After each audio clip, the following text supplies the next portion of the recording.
And why don't I hire Americans? The simple answer is we can't get the workers.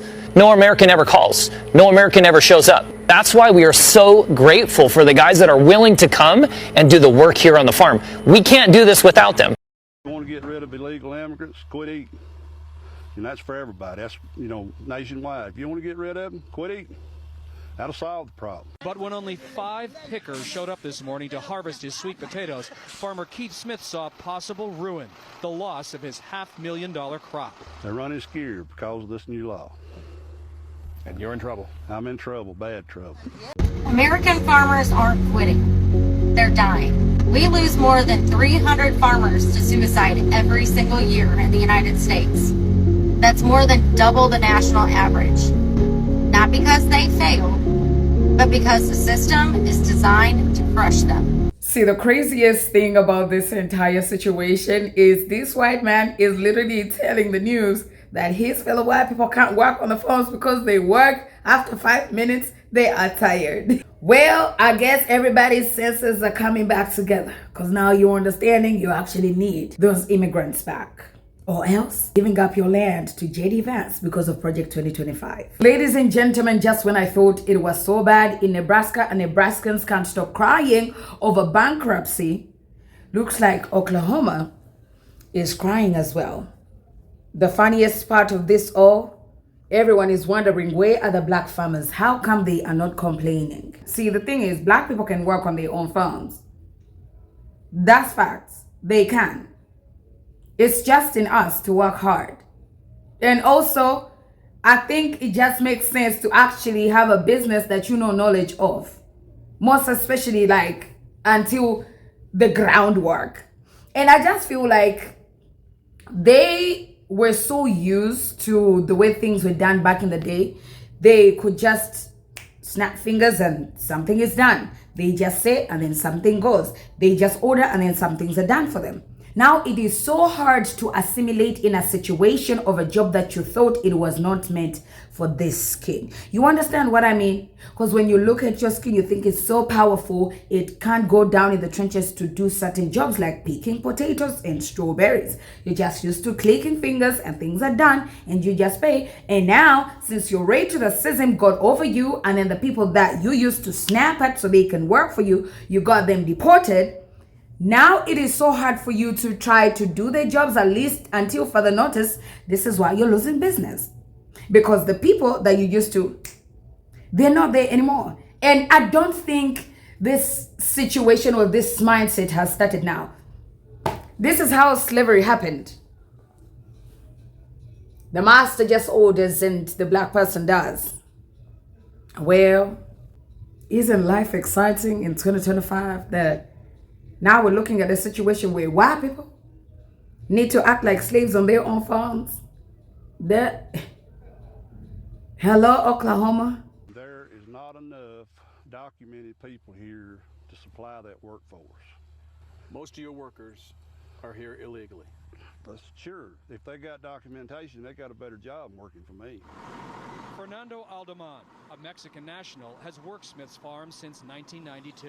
Everybody's just scared. Yeah. Now, are you here legally? No. No. So, are you scared? Yeah, I'm scared. I'm scared, you know. Smith's pickers make about $100 a day. He supports immigration laws, just not this one that threatens his third-generation family.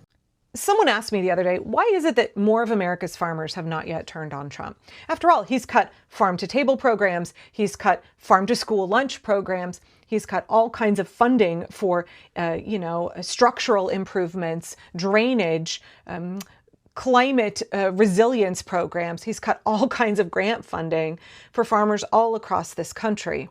He's cut USAID that has cost America's farmers billions. Ask farmers in Nebraska how they're doing right now. We are seeing silos full of corn and wheat and sorghum that go unsold. The United States government had promised to buy these crops, and then they pulled the contracts because Elon Musk gutted USAID. And all of this food, not just grains, but also milk that is turned into powdered milk, that was meant to go and secure our interests abroad and feed hungry people, is now sitting unsold in the United States of America, and that is hurting our farmers. Why are more of them not pissed off? And somebody else said, well, why are more farmers not freaking out that all of their migrant labor is being snatched by ICE? We are seeing ICE running into farm fields, snatching migrants who are toiling, picking our food, the food to feed the American people. They are coming in and tackling and snatching these folks, abducting them, and stuffing them into detention facilities where billions of our taxpayer money is going to keep these people imprisoned. And someone in my comments who was from the Midwest said, oh, don't you understand, in a lot of these states, especially a lot of the grain farmers and dairy farmers, they don't actually use that much immigrant labor. If they have very mechanized, agricultural setups on their farms, then they're not really interfacing that much with migrant labor. And yes, I totally understand for those folks who are growing large amounts of soybeans and grains, that makes sense. If you don't have to interact with brown people on a regular basis, you can dehumanize them more easily. You can justify what Trump is doing more easily. But there are farmers all around the country that rely heavily, heavily on migrant labor, especially where I am on the West Coast. And they are about to feel the hurt real bad. It's starting to be that time of year where more and more crops need to be picked. And while it was an issue earlier in the year, like in Florida and Southern California, we saw a little bit of farm laborers who didn't want to show up to pick strawberries and broccoli and citrus because they were worried about ICE. Well, now we are seeing the Republicans in Congress. Republicans are now the fascist party of this country, right? They are fully consolidated as a fascist party. They have now agreed to take billions of our tax dollars and expand ICE tenfold.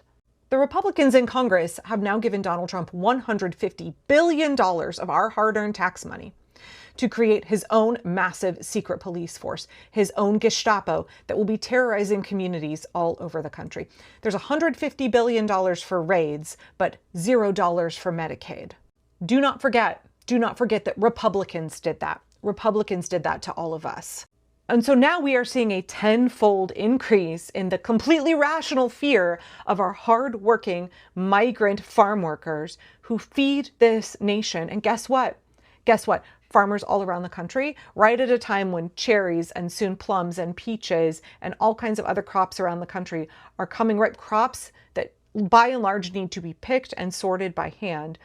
There's a massive farm labor shortage because workers are terrified that they are going to be snatched off the job, that while they are working, someone will snatch them out of the field and they will never see their families again.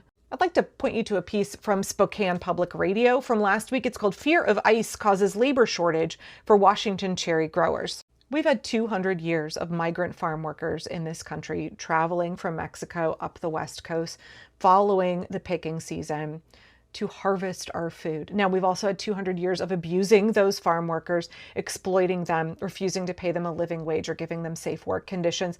Yes, one of the things I've said previously is that I hope at the end of all of this, one of the things that comes out of this is that we understand the people who pick our food, they deserve dignity, they deserve a living wage, they deserve safe working conditions.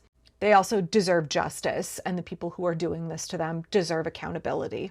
What we're seeing is a lot of the stone fruit pickers up here in Oregon and Washington, they come up from California and they are afraid to make that drive. They are afraid that there will be checkpoints where they will get abducted. They're afraid once they get here that they will be abducted by ICE. And so they're hiding. I can only imagine what kind of food insecurity that creates for their families. So the Spokane Public Radio piece talks about how the cherry picking labor shortage in Washington state is reaching a crisis point. They interview a woman named Rosa Hernandez who is picking cherries at an orchard in Wenatchee. She was one of the few who was willing to make the drive from California to Washington to pick this year. She did so because she's an American citizen. But she said even though she is a U.S. citizen, she was terrified to make the drive because she's a brown person. We are seeing ICE doesn't give a shit about your citizenship. If you look like you could potentially be an immigrant or have immigrant ancestry, if you happen to have any kind of an accent, if you speak Spanish, they don't care, they will snatch you.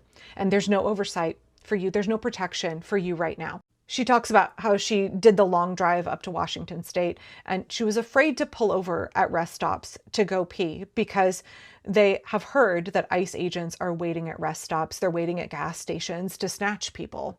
One of the farmers that they interviewed said that he's really terrified they can't get people to pick their cherries, and that impacts the financing of their farm. So when you couple the fact that fruit is rotting on the tree with the cuts in grant programs and the volatile economic circumstances in the United States, he's worried that what we're going to see is by next year, more and more farms will be going under.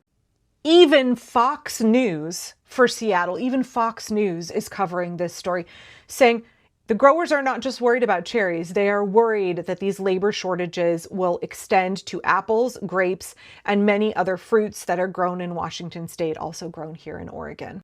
Fox News called immigrant farm workers essential to our agricultural system. They said growers across central Washington say fears of immigration enforcement and potential ICE raids are keeping workers away from the field and are currently threatening to leave millions and millions of dollars worth of cherries unpicked, rotting on the trees. The Fox News story went on to interview migrants who said they are scared to show up and that the fear will compound. It will get worse and worse as ICE escalates. And then, interestingly enough, there's a whole section in this article for Fox News readers that is called Why You Should Care. Not surprisingly, maybe. It doesn't say you should care because what is being done to our immigrant farm workers is inhumane, it's cruel, it's illegal, it's terrible, it's an ethnic cleansing in the United States. No. Why you should care, Fox News reader, is because Washington state is the nation's top producer of sweet cherries. And if the fruit is not being picked, that means that there is going to be a shortage and prices are going to go up. Even a delay, even if there's just a delay in picking, fruit is rotting on the tree. Fruit is an ephemeral crop, y'all. Fruit can't just sit there hanging out. You have to pick it when it's ripe. And so any delay, any shortage of labor for any period of time is immediately lost revenue.